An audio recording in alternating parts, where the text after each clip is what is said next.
It might seem hard to believe, but we are now just a couple of weeks shy of one full decade since Donald Trump came down his golden escalator to announce his candidacy for president, which happened back on June 16th, 2015.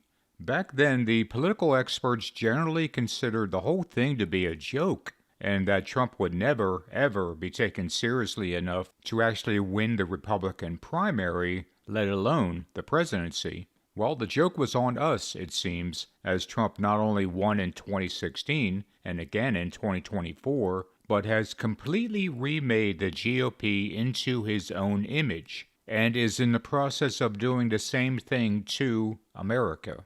Perhaps the most stunning thing to come out of the past decade is that Trump convinced the vast majority of Christians that not only is he on their side, but that he is right about everything. They see him as being chosen by God to bring moral clarity to our nation. Another example is that while many of us are able to recognize that Trump repeatedly lies to magnify himself, his Christian supporters see him as a man who tells it like it is. He speaks the truth, and we just can't handle it. And although many of us see the abject corruption that is part and parcel of Trump and his administration, his Christian supporters either make one excuse or another for him, or simply turn a blind eye and pretend it isn't happening. Most of us can even recognize that Donald Trump has been busy creating his own new world order over the past couple of months.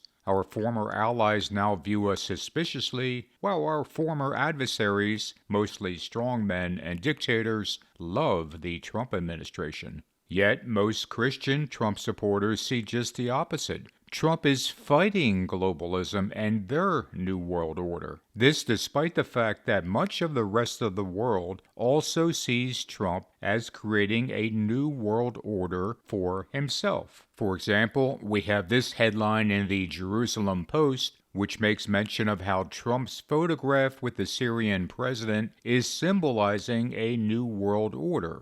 We have this headline on the BBC about how Trump has blown up the New World Order. There's this article from the Elcano Royal Institute, which is a think tank based in Madrid, Spain. It covers how Trump is redefining the world order. Even Al Jazeera recognizes that Trump is changing everything in the world. Here's a brief video from them. Let's talk about how Donald Trump is reshaping global politics. Because if you're confused about what Trump's doing and what it all means, you're not alone. Everyone's confused, literally. Just look at how much has happened since he returned to the White House. The U.S. will take over the Gaza Strip, the Panama Canal. We have to have Greenland. Your country's in big trouble. Wait a minute. No. You've done a lot of talking. Reciprocal tariffs on countries throughout the world. So how can we make sense of all this? Closer to home, there is also the occasional recognition that Trump is imposing his will on the rest of the world. It's all about power. Check out this short clip from Fox News. From Brussels to Beijing, President Trump's on-again, off-again tariffs are reshaping America's relationships with the rest of the world as countries scramble to respond to his rapidly evolving trade policy. So is there a strategy behind the president's latest tariff moves, and how does it fit with his larger foreign policy vision? Let's ask Wall Street Journal Global View columnist and Hudson Institute distinguished fellow Walter Russell Mead. Walter, good to see you. Thanks for coming in. So let's get past the details of this or that on the tariffs. What's the big picture strategy here that Trump is pursuing? Well, I think it's twofold. One is it's simply power maximization.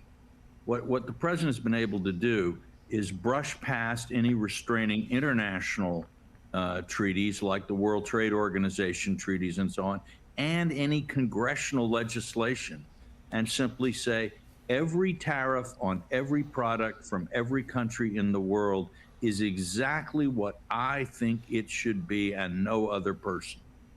And this is a message to anybody who runs a business anywhere in the United States or anywhere in the world, or to any foreign leader.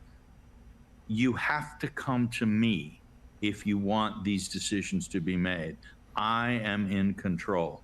And I think that is a very important element of what he's doing. And it's not an economic strategy. It's a power strategy.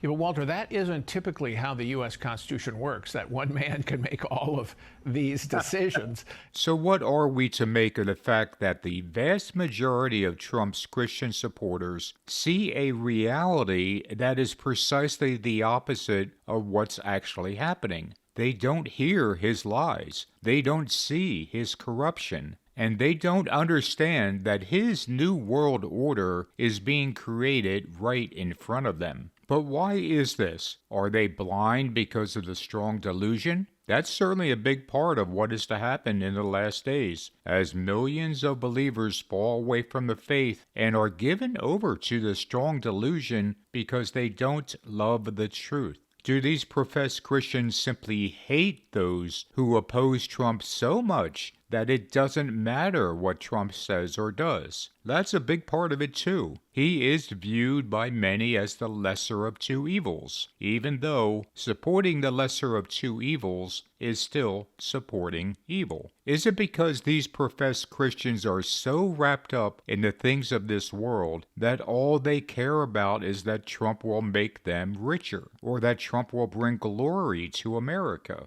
That's certainly true to an extent, as many profess Christianity, but instead focus on worldly things. The truth is that it's probably a combination of all of these things, and in total, they elevate Trump to a Messiah-like status with people who otherwise would profess that they truly care about the kingdom of God. So why can't most Christians see Trump for what he truly is? While we can't pin it down to a specific reason, one thing is for sure: Donald Trump has a spell over them. And that spell is profoundly evil. Thank you for watching, and I'll talk to you guys soon.